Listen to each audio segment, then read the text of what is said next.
ચાંદીના ભાવમાં ધરખમ વધારો થયો છે। સોનાનો આજનો ભાવ 1,28,000 રૂપિયા થઈ ગયો છે, જ્યારે કિલો ચાંદીનો આજનો ભાવ 1,78,000 રૂપિયા છે। ધનતેરસે સોનું રેકોર્ડ બ્રેક કરી શકે છે એવું નિષ્ણાતોનું માનવું છે। ધનતેરસે સોનું લેવું હોય તો અત્યારથી બુક કરી દેજો। એક્સપર્ટનું માનવું છે કે આ વખતે સોનાનો ભાવ રેકોર્ડ બ્રેક હોઈ શકે છે। ધનતેરસે સોનું ખરીદવાનો પ્લાન હોય તો એક્સપર્ટે પહેલા જ ચેતવી દીધા છે। આ વખતે સોનું છપ્પર ફાળ ભાવે પહોંચવાનું છે, એટલે કે લેવાનો પ્લાન હોય તો અત્યારથી જ બુક કરાવી દેજો। સોનું પાછલા કેટલાક દિવસથી સતત તેજીમાં છે। વર્ષ 2025માં સોનાના ભાવ લગભગ 50% સુધી વધી ચૂક્યા છે। જો સોનાના ભાવ 2022થી જોવામાં આવે તો તેમાં 140% જેટલો વધારો થઈ ચૂક્યો છે। નિષ્ણાતોનું કહેવું છે કે ચાલી રહેલા વૈશ્વિક આર્થિક ફેરફારો અને મોનિટરી પોલિસીની આશાઓ આ ધનતેરસ પર રેકોર્ડ પહોંચવાની સંભાવના સાથે આ ગતિ જાળવી રહી છે। જો કે કેટલાક નિષ્ણાતોના મતે ધનતેરસની સોનાના ભાવની ગણતરી હાલથી ન થઈ શકે।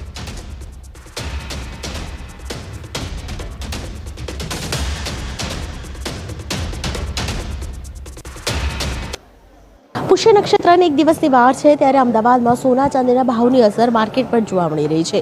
સોના ચાંદીના બજારોમાં તો મંદી છે, પરંતુ જ્વેલર્સમાં પણ આપ જોઈ રહ્યા છો કે ગ્રાહકો આવી તો રહ્યા છે, પરંતુ સોનાનો ભાવ છે તેને કારણે ખાસ કરીને જૂનું સોનું લઈને નવું સોનું લેવા આવે છે। આ પ્રકારની પરિસ્થિતિ હાલ બજારની જોવા મળી રહી છે। મારી સાથે મનોજભાઈ છે, તેમની સાથે પણ વાતચીત કરીશું। શું કહેશો, જે પ્રકારની અસર છે સોના ચાંદીના ભાવને કારણે, તો ગ્રાહકોને કેવી રીતે આકર્ષવા માટે અનેક પ્રકારની આપ ઓફર કરી? અત્યારે તો ગ્રાહકોને આકર્ષવા માટે ભાવ જ કાફી છે અને લોકોએ આ ભાવ અપનાવી લીધો છે અને આ ખરીદી કરી રહ્યા છે। અને બટ ઓબ્વિયસ અત્યારે સિઝન છે અને સિઝનની અંદર અત્યારે સૌ વેપારીઓએ ગ્રાહકોને પોતાની ખરીદી ઉપર અત્યારે ડિસ્કાઉન્ટ રૂપી બધાએ સરસ મજાની ઓફર મૂકેલી છે। અમે પણ મૂકેલી છે ઓફર, અને ઘડામણમાં ડિસ્કાઉન્ટના ઓફર છે, લાભ છે। અને ગોલ્ડ રેટ અત્યારે ગોલ્ડનો રેટ છે 1,28,000 છે પ્રતિ 10 ગ્રામ જીએસટી સાથે, અને શુદ્ધ શુદ્ધ ચાંદી છે 1,78,000 જેવો ભાવ છે। તો આ ભાવે પણ લોકો હવે ઉત્સાહભેર ખરીદી કરી રહ્યા છે। હજી ભાવ વધશે એ ગણતરીને લઈને। આ તમામ ગણતરીઓ વચ્ચે સૌથી મહત્વની વાત એ છે કે ગયા વર્ષે પુષ્ય નક્ષત્રમાં ભાવ કેટલો હતો અને આ વર્ષે કેટલો છે? એટલે હા, ઓલમોસ્ટ ડબલ જેવું છે। એટલે લોકો ખૂબ ખુશ છે, કારણ કે દરેક જણની પાસે પોતાનો આગવો સ્ટોક છે, પોતાની ખરીદી છે, બચત છે, અને હજી પણ એ કરી શકે છે, એ ખુશી છે ને લોકો હોંશે હોંશે લેવા આવે છે। પરિસ્થિતિઓને જોતાં આ ભાવમાં હમણાં કોઈ ઘટાડો થાય એવા સંજોગો હાલમાં તો નથી કોઈ, અને આ કેટલું વધી શકે એનું કંઈ નક્કી ના કહેવાય। પુષ્ય નક્ષત્ર છે અને પુષ્ય નક્ષત્ર પહેલાં ખાસ કરીને જ્યારે ખરીદી કરવાની વાત આવે ત્યારે લોકો છે એડવાન્સમાં બુકિંગ કરાવી જતા હોય છે, અને ત્યારબાદ પુષ્ય નક્ષત્રના દિવસે બુકિંગ જે કરેલું હોય તેને બસ મુહૂર્ત સાચવવા માટે, તેને લેવા માટે આવતા હોય છે। લોકો છે તેમની સાથે પણ વાતચીત કરવાનો એક પ્રયત્ન કરીશું। ભાઈ, જે પ્રકારે સોના ચાંદીનો ભાવ વધ્યો છે, શું કહેશો, કેટલી અસર પડી રહી છે? જેને લેવું છે એને કોઈ અસર નથી પડવાની।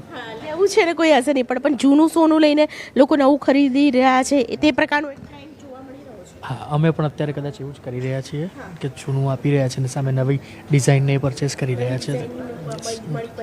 Yes yes yes yes yes આ પ્રકારનો ટ્રેન્ડ છે તે બિલકુલથી જોવા મળી રહ્યો છે। તમે ક્યાંથી આવો છો અને કઈ ખરીદી પુષ્ય નક્ષત્ર માટે કરી રહ્યા છો? યસ, અમે અત્યારે બુકિંગ જ કરીશું, પેમેન્ટ કરી દઈશું અને કાલે જ ડિલિવરી લઈશું પુષ્ય નક્ષત્રમાં।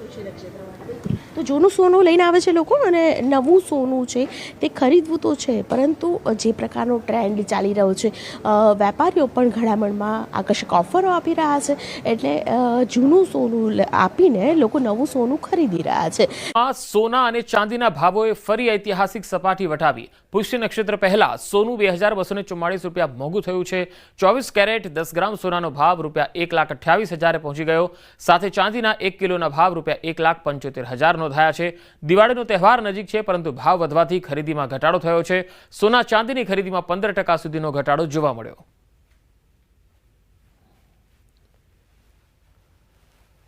ભાવ વધી રહ્યા છે દિવસે દિવસે, તો અત્યારે અમે જોવા આવ્યા છીએ, અને પ્લસ કે જે આવનારા દિવસોમાં વધે એ પહેલાં થોડી ખરીદી થાય દિવાળી સમયે, એના માટે અમે આવેલા છીએ. ગૃહિણીને એક હોય કે દર વર્ષે આપણે કંઈક નવું કરીએ તો ધનતેરસને દિવસે સોનું થોડુંક ખરીદશું, આખું વર્ષ કરકસર કરીને ભેગું કરતી હોય, બરોબર છે, તો અત્યારે એને એમ હોય કે આ દિવસે અમે કંઈક થોડુંક લઈશું, પણ આ દિવાળીએ કોઈ ગૃહિણી એવું વિચારી નહીં શકે કે લેવા જઈ શકે. આજની ઐતિહાસિક સપાટી ઓલ ટાઈમ હાઈ ઉપર આજનો સોનાનો ભાવ છે. ચાંદીના ભાવમાં આજે છે ને 1,75,000 રૂપિયા અત્યારે આપણે ફિઝિકલ માર્કેટનો અત્યારે ભાવ ગણી શકાય, અને ઓલ ટાઈમ હાઈ ઉપર અત્યારે સિલ્વરનો ભાવ છે. આમ જોઈએ તો હવે સોના ઉપર બધાને ભરોસો વધ્યો છે, પણ છતાંય આમ 10-15% અત્યારે ડિફરન્ટ છે, પણ હા ઘટાડો કહી શકાય, 10 થી 15% ઘટાડો છે. ગયા વર્ષે તો સોનાનો ભાવ એમ માનો ને કે 70-75,000 આસપાસ હતો, એટલે બધા ટૂંકમાં આમ ખરીદી નોર્મલ હતી, અને આ વર્ષની એની કમ્પેરિઝન કરીએ તો 10 થી 15% અત્યારે ઘટાડો ગણી શકાય. તો સોના ચાંદીના ભાવ આસમાને પહોંચ્યા છે, ત્યારે સોના ચાંદીના ભાવમાં સતત વધારો થતાં જ્વેલર્સને ત્યાં ગ્રાહકોની સંખ્યા ઘટી રહી છે. માત્ર એક જ વર્ષમાં ભાવ ડબલ થતાં 40%થી વધુ ગ્રાહકોની સંખ્યામાં ઘટાડો આવ્યો છે. હાલ 60% લોકો માત્ર ઇન્વેસ્ટમેન્ટ માટે સોનાને ચાંદીની ખરીદી કરી રહ્યા છે. 40% ઘરાકી અને 50% ક્વોન્ટિટી ઘટતા વેપારીઓની ચિંતા વધી ગઈ છે.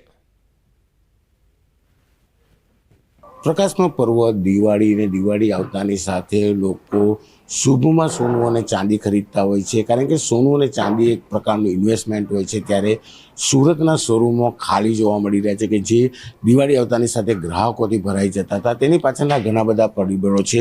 સૌથી મહત્વનો ભાવ છે. હું એક દુકાન પર પહોંચ્યો છું. એ દુકાન ઉપર વર્ષોથી જે ભાવ ચાલતા હતા એ ભાવનું એક લિસ્ટ બનાવવામાં આવ્યું છે. હું કેમેરામેનને કહીશ કે લિસ્ટ બતાવવાનો પ્રયાસ કરશે કે 1970માં સોનાનો ભાવ 182 રૂપિયા હતો, અને કહી શકાય કે 2023માં 52,000, તો 2024માં 75,000, પણ 2025 આવતા આ ભાવ 75ની સામે 1,28,000 પહોંચ્યો છે, એટલે કે 3 ગણા કરતાં વધુ ભાવ થયો છે. તેની અસર ગ્રાહકી પર શું છે જોવા માટે ડી ખુશાલદાસમાં દીપકભાઈ ચોકસી આપણી સાથે છે. આપણે પહેલાં એમની સાથે વાત કરીએ, કારણ કે સોનું હોય કે ચાંદી, બંનેમાં જે પ્રકારની તેજી છે તેની અસર બજારમાં જોવા મળી છે. દીપકભાઈ, એક વર્ષ પહેલાં 75,000 રૂપિયા સોનું હતું, આજે 1,28,000, ચાંદી 50,000 હતું, તે 1.25 લાખ પર પહોંચ્યું. એની અસર ગ્રાહકી પર શું, અને આ બધા પાછળના કારણો શું? સ્ટેટિસ્ટિકના આપણા જે અત્યારે આંકડા કહે છે કે અત્યારે જે ઇન્ડિયાની માર્કેટમાં 40% જેવી રિટેલ ગ્રાહકી જ્વેલરીઝને ત્યાં ઓછી છે. એ અહીંયા સુરત નહીં પણ સુરતની બહાર પણ દરેક રાજ્યોમાં પણ અત્યારે ગ્રાહકીનું પ્રમાણ ઓછું છે. પણ એની સામે ઇન્વેસ્ટરો વધી ગયેલા છે. લોકોને સોના ચાંદી પ્રત્યેનો જે ઇન્વેસ્ટમેન્ટની જે સાચી મેથડ છે એ આઈડિયા આવેલો છે. લોકો એ વિચાર કરે છે કે સોના અને ચાંદીમાં કરેલું ઇન્વેસ્ટમેન્ટ ક્યારેય ફેલ નથી જતું હતું. દર વર્ષમાં 12% ઉછાળો સોના ચાંદીમાં લગભગ મળતો જ હોય છે, અને આ વખતે જે ઉછાળો લગભગ કહી શકાય કે 100% જેવો ઉછાળો આ વર્ષમાં, એક જ વર્ષમાં જે સોના અને ચાંદીના ભાવ હતા એ ઓલમોસ્ટ ડબલ થઈ ગયા. તો આ બધા કારણોના હિસાબે અત્યારે માર્કેટ ચાલી રહેલી છે, અને ઓવરઓલ જોવા જઈએ તો ગ્રાહકીનું પ્રમાણ 100% ઓછું જ છે. એટલે અમે એમ જોવા જઈએ તો એવું લાગે કે જે ગત વર્ષની સરખામણીમાં આ વર્ષે લોકો જે સોનું ખરીદી રહેલા છે ઘણું ઓછું ખરીદી રહેલા છે. 40% ગ્રાહકી નથી, અને જે ગ્રાહકી છે તેમાં ક્વોન્ટિટી ડાઉન થતી પણ જોવા મળી રહી છે. કેમેરામેન જીગર ગૂગલ સાથે કીર્તેશ પટેલ, ન્યૂઝ 18 ગુજરાતી, સુરત. એકાએક ચાંદી ગાયબ થઈ ગઈ. જી હા, ચાંદીની ડિમાન્ડ વધતા માર્કેટમાં ચાંદી ખૂટી પડી છે. ચાંદીનો આજનો ભાવ 1,78,000 પાર થયો છે. બજારમાં સોના કરતાં ચાંદીનો ભાવ વધુ બોલાઈ રહ્યો છે. ચાંદીનો ભાવ વધતા લોકો ચાંદીમાં રોકાણ કરી રહ્યા છે. છેલ્લા એક અઠવાડિયાથી ચાંદીની માંગમાં સતત વધારો થઈ રહ્યો છે, અને ચાંદીનો ભાવ સતત વધી રહ્યો છે. સોના કરતાં ચાંદીનો ભાવ વધુ બોલાઈ રહ્યો છે. શહેરમાંથી જાણે ચાંદી ગાયબ થઈ ગઈ છે. લોકો ચાંદીમાં રોકાણ કરી રહ્યા છે. પુષ્ય નક્ષત્રને એક દિવસ પહેલા અમદાવાદના બજારમાંથી ચાંદી ગાયબ થઈ ગઈ છે. જાણીને નવાઈ લાગશે, પરંતુ અમદાવાદના બજારમાં ચાંદી જ નથી. આ વિષય પર વાતચીત કરવા માટે મારી સાથે જ્વેલર્સ એસોસિએશન, અમદાવાદ જ્વેલર્સ એસોસિએશનના પ્રમુખ છે જીગરભાઈ સોની, તેમની સાથે વાત કરીશું. જીગરભાઈ, ચાંદી જ નથી માર્કેટમાં, એવું કેવી રીતે શક્ય બન્યું, અને હજુ પણ આગામી દિવસોમાં કેટલા દિવસ સુધી અમદાવાદના માર્કેટમાં ચાંદી નહીં હોય?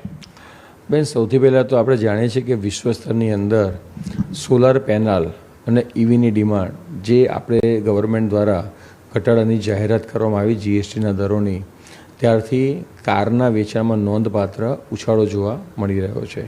સાથે સાથે ઈવી વ્હીકલમાં પણ નોંધપાત્ર ઉછાળો જોવા મળી રહ્યો છે. લોકો દ્વારા સોલાર પેનલની અંદર પણ મેક્સિમમ રોકાણ કરવામાં આવી રહ્યું છે, વીજ ઉદ્યોગને ધ્યાનમાં રાખીને. આ બધા જ પ્રયોગોમાં ચાંદીનો મહત્તમ ઉપયોગ થાય છે વાયર બનાવવામાં અને તેને કામ કરવામાં. આ દરેક સંજોગોની અંદર જે રીતે ડિમાન્ડ અને વૈશ્વિક લેવલની ઉથલપાથલમાં ગ્રાહકો દ્વારા ચાંદીની લેવાલી છેલ્લા અઠવાડિયામાં જે રીતે થવા પામી છે તે જોતાં મને એવું લાગી રહ્યું છે કે અત્યારે હાલના સમયમાં અમદાવાદમાં ચાંદી ક્યાંય તમને જોવા મળતી નથી. લોકો બુકિંગ પણ કરતા નથી અને જો કોઈ ગ્રાહક દ્વારા ચાંદી બુક કરવામાં આવે તો તેનું 100% પેમેન્ટ આવે તો જ ચાંદી બુક કરવામાં આવી રહી છે. ચાંદી પણ માર્કેટમાં નથી અને તેને કારણે પુષ્ય નક્ષત્ર પહેલાં જે પ્રકારે ડિમાન્ડ છે લોકોની તે વચ્ચે ખાસ કરીને સપ્લાય હાલ માર્કેટની અંદર જોવા નથી મળી રહ્યો. જોકે હજુ પણ આ જે કહી શકાય કે જે તૂટ છે તે ધનતેરસ સુધી પૂરી થાય તેવું ચોક્કસ એક અનુમાન કહી શકાય. કેમેરા પર્સન નિલેશ સોસા સાથે દીપિકા ખુમાણ, ન્યૂઝ 18 ગુજરાતી, અમદાવાદ.